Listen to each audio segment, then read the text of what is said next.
Hello, hello. We are back again from Barossa Valley, Southern Australia. We are attending a Saladmaster life-changing event, and we have over 250, 300 people here in our company that we gathered our Lion Division life-changing event. So this is Annie Edwards. I'm a Saladmaster based in Chicago dealer, and I have a brand new guest here for my podcast, Successful on Purpose, where we celebrate the people that make Saladmaster brand. So I will let my guest introduce himself. Go ahead. Yes, so nice to meet you all. First of all, thank you, Annie, for actually inviting me and having me be a part of this. I'm very, very thankful and grateful.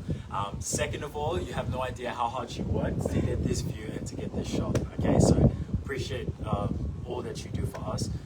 So my name is Atem. I'm a senior consultant with Saladmaster for the last 9 months, and I'm a lifelong student. I'm 26 years old. My absolute goal is to become a dealer, to be the youngest dealer in Saladmaster Australia by God's grace. Oh, nice. Very nice. So we are here celebrating this year is a big year for Saladmaster. It's an 80th anniversary. So the main goal of this podcast is to celebrate the diversity, the people that make this company the great company that it is today. While celebrating 80th anniversary, we have so many things to look at back into our history and where our company is heading. And of course, by meeting our people, this is the main goal of this podcast, is to let the world know what kind of people work in this company and who are our dealers and why you should join the business and why you should explore, being a business owner and working as an entrepreneur. So I wanted to just ask you about your story. How did you get connected with Saladmaster? I know your mom also works for Saladmaster, and how this whole thing started. Yes. So it started in 2019. So my mum invited. It was two younger guys. They were South Sudanese, and they're still in uni now. But they came and they were doing their blast off training. It was me, my mum, and my younger sister at the time that attended the cooking show.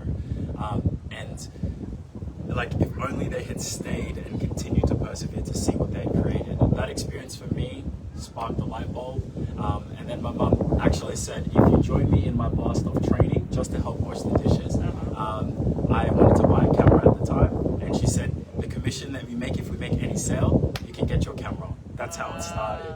And then fast forward, and I'm not sure if you've had Ben, our sales director. Not yet.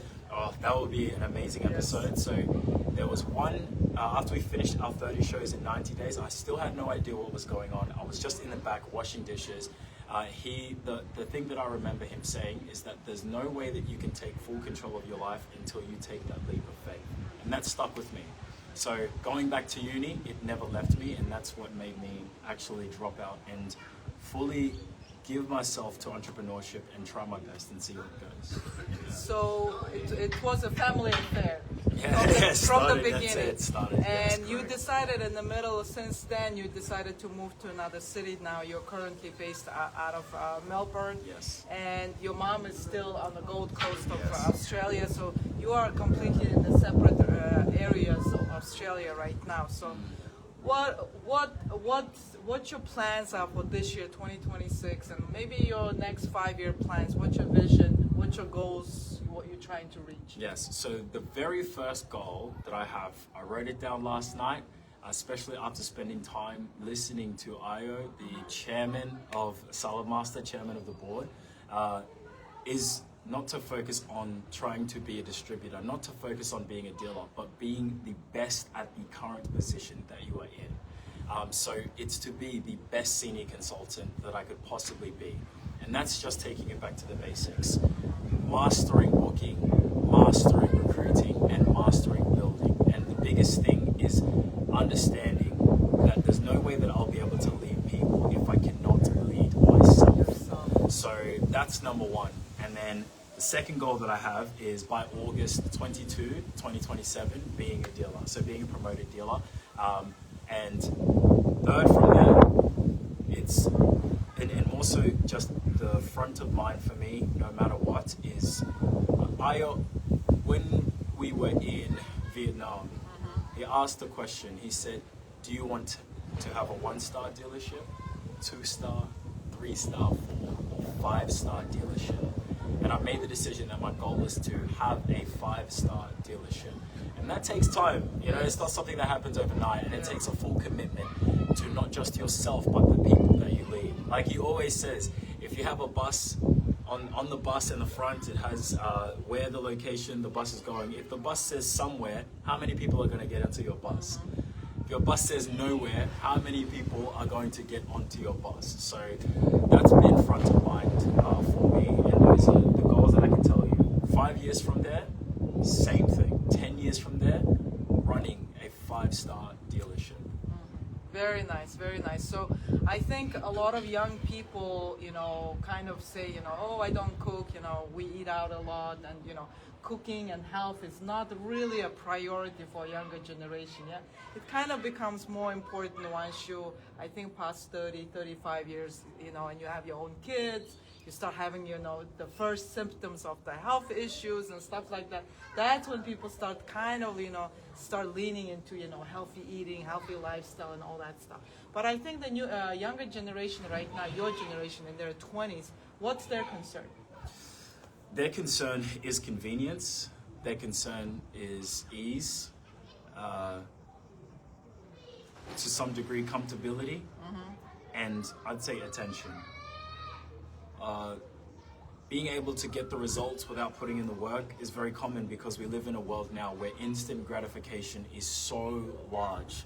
Yeah. I always say that it's never been harder to it's never been more difficult and more easy at the same time to actually stay focused, because everybody gets distracted. Yes. Everybody has social media, everybody has TikTok, every generation has TikTok.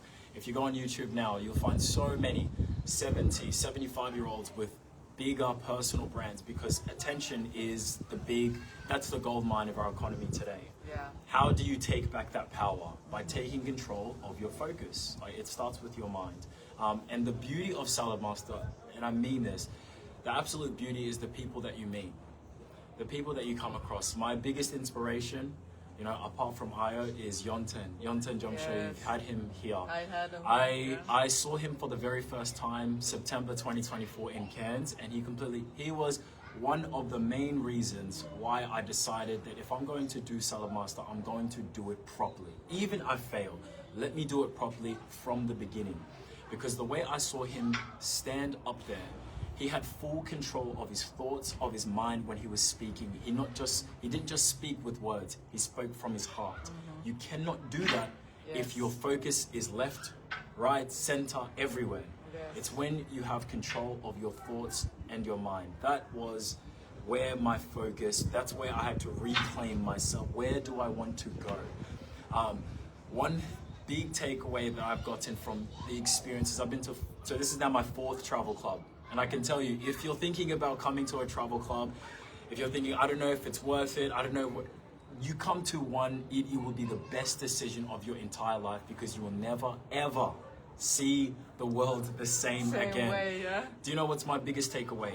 You should not wait until, I refrain from cursing, but you do not want to wait until there is a fire under your ass to get off your ass and to start going for the life that you want. You don't have to wait for that.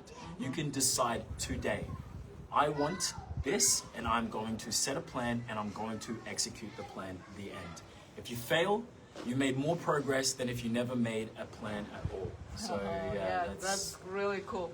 I know you're very, very active on social media. I know you do vlogs on YouTube, and people that follow you, I'm sure they watch you all the time. And I was looking at one of your stories one time on your Facebook. I was listening to it, and it just clicked with me really, you know, and it touched me, because it kind of, you know, also reflected what I was feeling. And as a young person, I really didn't know how to deal with that. You know, now I'm older, I'm more confident, I have more knowledge, more wisdom, so it's much easier. But at the time when I was in my 20s, I really didn't grasp of that concept. So you mentioned earlier you have a South Sudanese background. Yeah. So you were born in Australia. Yes. But your mom immigrated from South Sudan. Yes. With her family here to Australia. But you were already born here. You don't know the really life in Africa and all that Yes. stuff. Yeah. Yes. So, but you mentioned. Tell me what did you talk about? Yeah. So the concept of the third culture kid. I got on a plane, and I'll tell you actually how I got onto this. I was getting onto a flight from Queensland to Melbourne, and this was maybe about 3 or 4 weeks ago. Okay. And the guy that ended up sitting not next to me, you know, I was on the window seat, the middle seat was empty, and then he was on the furthest seat, was South Sudanese. He sat just by accident. just by complete chance. Okay. I had my headphones on. When I tell you, I did not want to talk to anybody. Yeah. I wanted to get on. You know, sometimes you get on a flight, I just want to get to my destination and get home. I don't want to talk to anyone. Today's not that day. That's how I was feeling. And this guy, I'd imagine he was in his 40s. He just persisted to talk to me. All he wanted to do was talk to me. I have my headphones on. You know when you have your headphones on, someone's looking at you and yes, and he talks to you. Okay, and you're signaling to put the headphone back on. He keeps wanting to communicate. He tried everything. He spoke to me in Dinka, so my background is Dinka. I said, I can't communicate Dinka. Okay, no problems. Then he put an overtly Australian accent. And I was still like, okay, yes, I don't really want to talk to you, I'll be honest. And he just persisted and kept talking to me to find common ground. That's the number one thing. And like how he got common ground was he told me about his experience when he went to China, being a South Sudanese in China. And that's a long story. But at the end of that conversation, the biggest thing that he got through to me, he said, if you, knowing that, because he tried to communicate me with, you know, my quote unquote background native language, didn't communicate with me there, spoke to me in an overtly Australian language. We communicated, but he didn't connect with me until he focused on something that excited me and excited him. That's where we connected. And that's what brought about the concept of the third culture kid, where you don't know what your identity is. So I grew up here in Australia. I went to school, all Australian. Australian friends, Australian parents, friends, teachers, Australian. And when I go home, now for the rest of the 8 hours, I'm now in South Sudan. So I'm Australian outside and then I'm South Sudanese at home. I'm eating South Sudanese food. But when I go to school, that is almost washed away. And in between is this, you shed an identity and you take on a new one. And it's this constant switching and back and forth. And what that can lead to, what he said to me is, I wish that I knew this 20 years ago, the third culture kid, where you have the decision that you can make. You can either lean into it, or you force yourself into one identity and never embrace yourself and who you are. And that can be tough because sometimes you don't feel like you fit in, you know, and you start to doubt yourself. You think something's wrong with you. And the power that you have within you is your ability to adapt to your environment. There is nothing wrong with constantly wanting growth and change. There's nothing wrong with that. And being able to actually explore that is your greatest superpower. So not only that, but that ability to be fluid. Yes, in its ability fluency. Yes. You know, so I'm so glad you mentioned the word fluency. So I've been on this, you know, this journey over the last 3 or so years of learning Mandarin. And it has been the most difficult experience because I don't know Chinese characters and I don't understand the writing system, the sound system. So you're just doing spoken language? As you know. And I learned this the time that I was in Thailand. It's a whole different conversation, right? But understanding fluency is something that happens naturally. You put yourself in that environment and your brain is able to absorb it. But if you do it in a state of force, it won't learn. I'm sure you know because you know your Mongolian background, but she speaks English with better than me, you know, seriously, truthfully.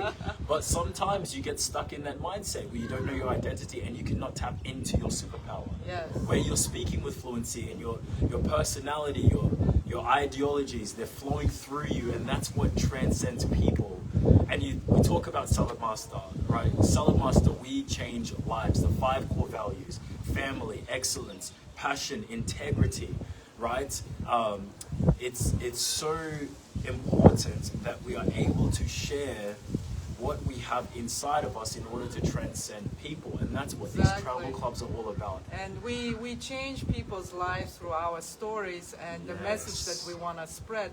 And that's where that story again of that, what do you call it? Third culture kid. Third culture kid. So I have a very similar experience like you, because I'm Asian, I'm Asian, I'm Mongolian, but my kindergarten through 8th grade is Russian. So I went through all the Russian kids. And then my high school is Polish. So again, I'm Asian, only Asian girl in this school, and they're all Polish. And then I come to US, you know, the diversity became a little bit more better. You know, there's all kinds of people in the college. So my university is from US. Yes. So what this experience gave me, not only the ability to speak in 4 languages fluently and all that stuff, which is great for, you know, any type of work or business, whatever, but also that so like even you just saying that, it gives me goosebumps. that ability to adjust and ability to communicate with anybody and everybody and finding that link with really anybody that I talk to. I can be flown probably in the middle of South Sudan and I'll find a friend, you know, I'll make a communication and I'll make the connection and I'll make that, you know, that my networking is like my biggest asset, I think, that I have. That it really, what helped me was that background of being thrown in different cultures and different environments as a kid. At that time it was very confusing. At that time you didn't know what to do. At that time you were not confident. You really didn't fit in anywhere, you know. You didn't have, you know. And I think that's what it is. It's the confidence, right? It weighs down on your confidence. But little do you know, like that is your superpower that is building. Yes. And now that I'm older and now that, you know, through experiences of life now looking back, I'm like, damn, that's a superpower. Not too many people can do that. And I think we can find that superpower. Anybody and everybody has their own unique superpower. And I think that's bringing out that superpower and using it to your own benefit and using it to live this life better and brighter and more fun. I think that's when your self-confidence and all that stuff comes. And I don't think you can just give self-confidence to anybody. It has to grow. It has to come from within, yeah? Yes. Io, the great Io Olesande, he says, and he gave me in Queenstown, the first time I met him, he gave me the book Born with the Power to Win. And I put my head there. The step 1 is that there's 10 steps. I'll only give you step 1. Step 1 is you must accept who you are. You must accept who you are and decide that today is the beginning of your new life. You cannot accept who you are if you don't look at who you are with the right lens and look at what strengths you have. And that is what it's all about, being third culture kid. You have great power to be able to adapt and find yourself from within, not externally. Not from your environment, right? Not from Poland or Russia or Mongolia, but from within, all the experiences. And that is what changes you when you come to these travel clubs. Like seeing Yonten, you know, Yonten, I refer to him so much because in the 4 travel clubs that I've seen him, I've spoken to him less, but I am seeing what extension of him is being created. Every single travel club, he brings more people with great stories. And every time I speak to him, he says me the same thing. He said, if only I had did this when I was your age. Stop thinking about this and that and maybe, and decide that if I'm going to do what I'm doing, I'm going to do the best job that I possibly can. That is the only way that you can truly share and change people's life. Decide today that every time I go and cook, I'm going to cook with intention and with purpose to share, not to sell, not to just, you know, the company or the business. No, it's with the intention to share, because that very time you spend with them can live with them forever. Yes. And I remember my first LCE, which was a life-changing event in Dallas, Texas. I went there, I think, after business maybe like 7 months or 8 months. It wasn't a year. Yeah. And I went to that first life-changing event, and that truly, you know, I made a decision. Yeah. This is it. I'm gonna become a dealer. Yes. And I made that because prior that event, I was like very hesitant. I wasn't sure. I didn't know what I was doing. That's exactly what's happened to you. You know, I didn't know what the hell I was doing. Yes. I was like, you know, all over the place. Going with the wind. That's yes. And then when I came to the life-changing event, and I was one of the speakers at that time, and I got an award for one of the best distributors at that time in the world, and it was for me that feeling of home. That feeling of home, the welcoming energy of the people that were attending, that how warm I was welcomed, and the feeling of home and family I felt that I never felt in any other business. So that's what drew me in, and I said, that's it, I'm going to become a dealer. And that year I became a dealer. I think 3 months or 4 months later I became a dealer that year. So I've been a dealer now 2 years. This year it's going to be my 3rd year coming up as a dealer, and it's been nothing but truly magical. And you know, I'm not saying, you know, like, oh, I became this and that. It's not even about that, but being just that happy, joyful time that I experienced with this business is just uncomparable. And it wasn't easy, was it? No, it wasn't easy. It wasn't easy at all. But at the end of the day, everything was worth it. And the doors it opened for me, the windows it opened for me, the places that it opened for me that I would never have traveled or never have met all these wonderful people. That's why I decided to do this podcast. After being in travel clubs and different LCEs and traveling around and meeting all these people, I'm like, oh my gosh, people need to know all these people. You know why I love this is because it's called successful on purpose. Like no person who has achieved did it by accident. Yes, they're fortunate. Yes, they got lucky. But luck is when hard work meets preparation. It's together. That's talented people. They recognize they're talented, but they work hard. They don't know when they're going to get lucky, and that's the most important. It's no one who's succeeded at that level did it by accident. And that's what these travel clubs, it makes you really think, like, am I just living by accident or am I living on purpose? And when you meet people like that, like meeting you, Eddie, meeting Yonten, Cheryl, you know, Ayo, speaking to Ayo on this Sunday, speaking to, and you know, Ben, I'm so grateful. Ben actually called Larry Dickman. I've been reading Larry Dickman's book, Stories of My Life. I've read it about 3 times. I've watched his interview with Ayo this Sunday. It's an hour-long interview. Ayo's podcast, Truth About Success. And I got to speak to him for the first time. I got to speak to him for 5 minutes. He was getting a manicure. It was the funniest thing. You know, and he's about 4 decades ahead of my time. To be able to speak to him, even just that moment, him getting a manicure, how powerful that memory, that moment is for me. It's, you know, you ask about the younger generation. We want everything handed to us because when you go on social media, you get given everything. You get the fast car online, you know, you get all of the attention, the validation. All you have to do is just take a photo with the right lighting and then you get the like. But if we go back 100 years, you had to actually work on yourself in order to get the like. You had to be somebody of substance in order for people to like you, to know you, to trust you. You had to work on that and build it within, not, you know, externally on social media. And that's not to say that social media is bad. It's that we have to use it with the right intention, successful on purpose. That's why I say thank you so much for having me as part of it, because, you know, even me, the reason why I create content, the reason why I vlog and make videos is not for just the moment. It's to document the moment so that 5, 10 years, 20 years, 40 years from now, not just me looking at it, the people that I help grow, I grow myself, we can look back at those times and say, I wasn't perfect, I'm still not perfect, but I had the courage to be in the moment, give my best, and move forward, and that's what it's all about. And it gives also inspiration to people, because we were not born, you know, talking like this. We were not born with the confidence. We were not born like this. Yeah, so it takes the steps and time and experience and all that stuff.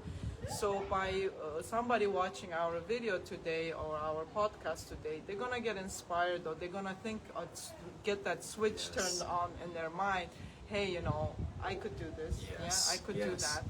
So somebody may be down today. Yeah, they don't know where to go. They don't know what to do. Yeah, what would you tell them today? The first thing, you know what, I would say, keep it simple. Figure out what you want, ignore the opinions of others, and do so much work that it wouldn't make sense. You wouldn't succeed. Yes. That's it. There's no other option. There's no other option. Just get to work. I spoke to Io for the first time in Queenstown, January 2025. And he looked at me. He said, do you have any other questions? And this is what happened. I'm not joking. You know, Io, when you're in this position where, you know, you're doing this, he looked at me and said, I don't understand your question. And I thought, so what happens if, you know, you now become successful and then you have this person here and you don't know if this person, he said, you haven't even got there, get to work. Don't worry about it. Don't worry about it, get to work. Yeah. So that's why I say to you, figure out what you want, ignore the opinions of others, get to work. Just take the action. I forgot if I was watching a documentary or reading it somewhere. Michael Jackson. What he talked about is the ideas. Ideas actually come. God, universe, whatever, sends you an idea to your head. Yes. And then when you get that idea in your head, you wake up. He said immediately take the action, and he would wake up in the middle of the night at 2, 4 a.m. and just run to the studio to record that idea for the song or whatever, because he was afraid. He was afraid that Prince would take it. Yes. Did you see that? Yeah, I saw that. Yeah, which is so funny. That actually gave me like, wow. If you look at your ideas and your thoughts that way, yes, how careful you're gonna be. How focused you're gonna be on your intention and your ideas and all that. You know, I'll share this only because, you know, I'm in, like you watching, like anybody, I'm really in the process of learning, and I will never stop learning. And I don't think we should ever stop learning, because life is it's a never-ending game of learning and growing. And I've just gotten into, after hearing it for so many years, neuro-linguistic programming, NLP. And my biggest lesson in the beginning is when you wake up, catch your thoughts. When we wake up, at least for me, I am the most negative within the first 3 minutes I wake up.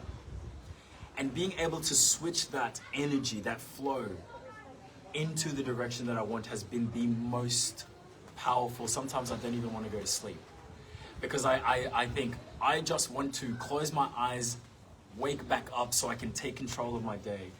That saying where it's, if you want to achieve your dreams, wake up. Yes, because I'm still trying to master my morning routine and really concentrate. You know, I wake up, I need to do my meditation, I need to do my exercise, I need to do my walk, I need to do this until I touch anything to do with anything else. Yeah, so it gives you that time for you to not only clear your mind, to concentrate and really put your senses together. Yeah, so you're not distracted by any small thing.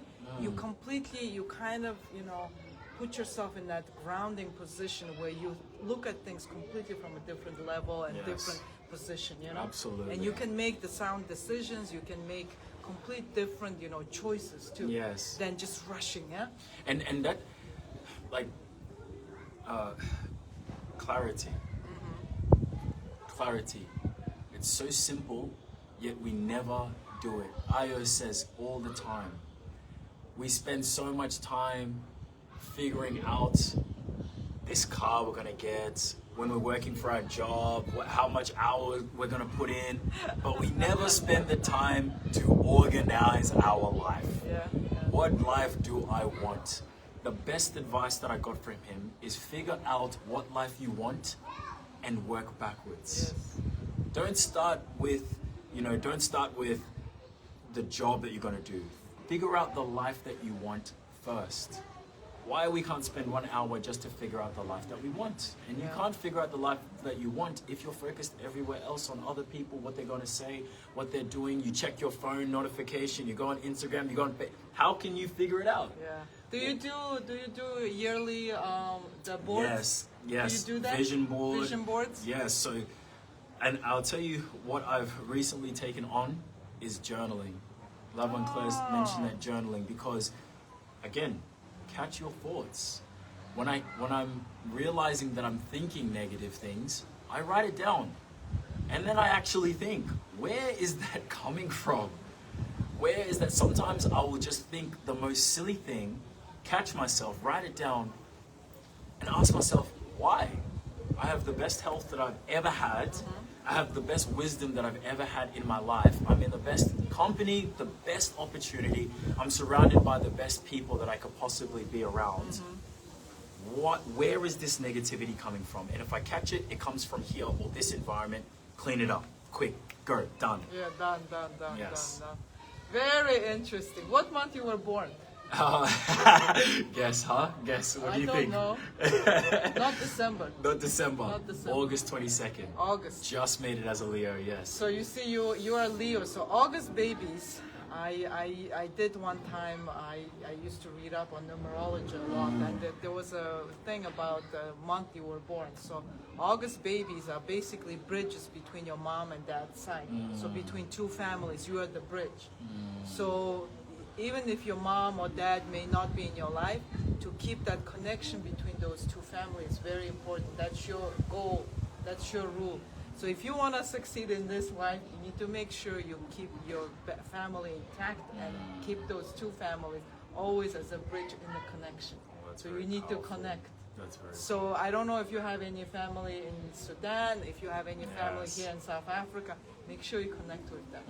Make sure you keep in touch with them and be always in touch and know what's going on around the family. Thank you for sharing that. So that's I think it will help you to move to the next level who you are. Thank you for sharing that, Henny. Thank you so much. Actually, that's powerful. Okay. So I hope it brought you some kind of insight. Oh, that did a lot. Yes. Yes. Thank you. Okay. Yes. So last thought for anybody that's watching. What would you like? What would you like to take out of this conversation today, and what kind of impact you want to do in this world? You don't have to wait until your life goes to shit to take control of your life.